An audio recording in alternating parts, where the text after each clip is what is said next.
আসসালামু আলাইকুম এভরিওয়ান, স্বর্ণাজ কিচেনে আপনাদের স্বাগতম। কেমন আছেন সবাই? আশা করি আল্লাহর রহমতে সবাই খুব ভালো আছেন। আজকে আমি আপনাদের সাথে শেয়ার করব মাছের মাথা দিয়ে মিষ্টি কুমড়া শাক রান্নার রেসিপি। আশা করি আমার আজকের রেসিপিটিও আপনাদের কাছে ভালো লাগবে। চলুন তাহলে শুরু করা যাক। প্রথমেই আমি চুলোতে একটা প্যান বসিয়ে দিয়েছি। প্যান গরম হয়ে আসার পর এর মাঝে দিয়ে দিলাম রান্নার জন্য পরিমাণ মতো তেল।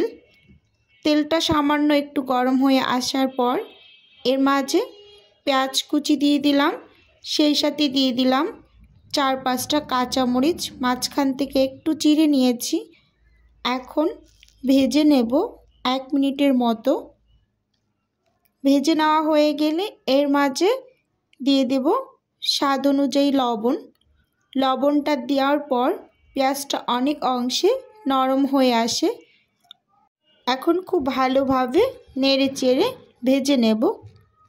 বাটা মশলা অ্যাড করে দিচ্ছি 1 টেবিল চামচ আদা বাটা, সেই সঙ্গে দিয়ে দিলাম 1 টেবিল চামচ রসুন বাটা। খুব ভালোভাবে নেড়ে চেড়ে ভেজে নেব যতক্ষণ না পর্যন্ত মশলার কাঁচা গন্ধটা দূর হয়ে যায়। ভেজে নেওয়া হয়ে গেলে এর মাঝে আমি অ্যাড করে দেব গুঁড়ো মশলা।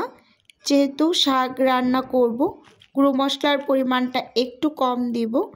1/2 টেবিল চামচ হলুদ গুঁড়ো, 1/2 টেবিল চামচের মতো মরিচ গুঁড়ো, 1/2 টেবিল চামচ জিরা গুঁড়ো ও 1/2 টেবিল চামচ ধনিয়া গুঁড়ো। এখানে সব মশলাই আমি 1/2 টেবিল চামচ করে দিয়ে দিয়েছি। খুব ভালোভাবে নেড়ে চেড়ে মিশিয়ে নিলাম। এখন সামান্য একটু পানি দিয়ে দেব যাতে মশলাটা নিচ থেকে ধরে না যায়। খুব ভালোভাবে নেড়ে চেড়ে মিশিয়ে মশলাটাকে কষিয়ে নেব একটু সময় নিয়ে। যখনই মশলার উপর এরকম তেল ভেসে উঠবে বুঝতে হবে মশলাটা খুব ভালোভাবে কষানো হয়েছে। এখন আমি মাছের মাথাটা আগে থেকে একটু লবণ হলুদ মরিচ মেখে ম্যারিনেট করে রেখেছিলাম, সেটা দিয়ে খুব ভালোভাবে নেড়ে চেড়ে নিচ্ছি। এটা রুই মাছের মাথা।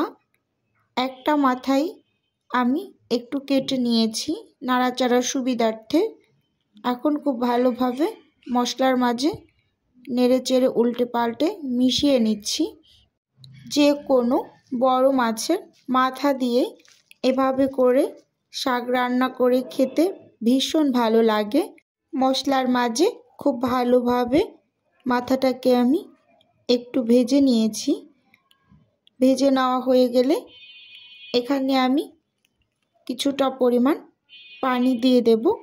পানি দিয়ে মাথাটাকে কষিয়ে নেব। অনেক সময় অনেকে মাথাটা ভেজে রান্না করে, আমি সব সময় এভাবে মাথাটাকে কষিয়ে রান্না করি শাক দিয়ে। এটা খেতে ভীষণ ভালো লাগে। অবশ্যই একবার হলেও বাসায় ট্রাই করে দেখবেন। আশা করি খুবই ভালো লাগবে।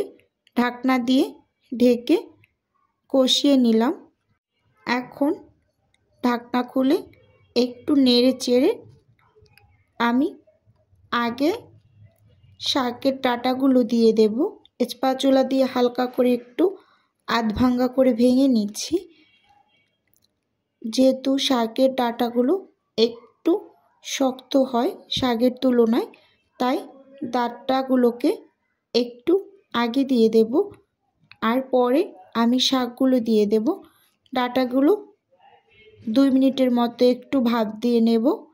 না হয় শাকের সাথে ডাঁটা একসাথে দিলে শাকটা লাল হয়ে যাবে, কালারটা নষ্ট হয়ে যাবে, সেদ্ধ হতে সময় লাগবে।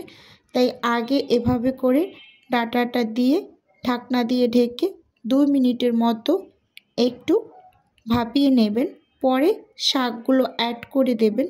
দেখতেই পাচ্ছেন সুন্দর করে ডাঁটাগুলো দিয়ে খুব ভালোভাবে নেড়ে চেড়ে নিয়েছি। এখন ঢাকনা দিয়ে ঢেকে 2 মিনিটের মতো একটু ভাপ দিয়ে নিয়েছি ডাঁটাগুলোকে। এখন এর মাঝে আমি শাকগুলো অ্যাড করে দেব। একটু নেড়ে চেড়ে নিচ্ছি। নেড়ে চেড়ে নেওয়া হয়ে গেলে এখন শাকগুলোকে দিয়ে দেব। এখানে একটা কথা বলে নেই, শাকগুলো দিয়ে ঢাকনা দিয়ে ঢেকে 3 থেকে 4 মিনিটের মতো রেখে দেব। 3 থেকে 4 মিনিট পরে ঢাকনাটা খুলে আর আমি শাকটাকে রান্না করার জন্য কোনো প্রকার ঢাকনা ব্যবহার করব না। প্রথমেই শুধু একবার ঢাকনা দিয়ে ঢেকে শাকগুলোকে একটু সেদ্ধ করে নেব 3 থেকে 4 মিনিটের মতো। শাক রান্না করার সময় শাকের ওপর বারবার ঢাকনা দিলে শাকের কালারটা নষ্ট হয়ে যায়, সবুজ কালারটা থাকে না, শাকটা অনেক অংশে লাল হয়ে যায়। এখন খুব ভালোভাবে নেড়ে চেড়ে পানিটা শুকিয়ে নেব। পানিটা শুকিয়ে আসার পর আমি উপর থেকে কিছুটা পরিমাণ ধনিয়া পাতা দিয়ে চুলাটা বন্ধ করে দেব।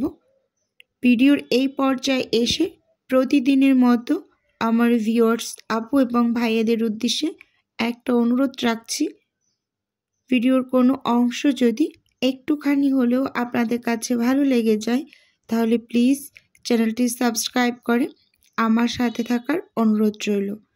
আর হ্যাঁ, ভিডিওর শুরুতে একটা লাইক দিয়ে ভিডিও দেখা কন্টিনিউ করুন। আপনার একটা লাইকেই পারে আমার এই ভিডিওটা আরও 8 থেকে 10 জনের কাছে পৌঁছে দিতে। তাই দয়া করে বলছি, প্লিজ একটা লাইক দিয়ে দিন। চুলাটা অফ করে দিয়েছি। এখন একটু সার্ভ করে দেখিয়ে দিচ্ছি।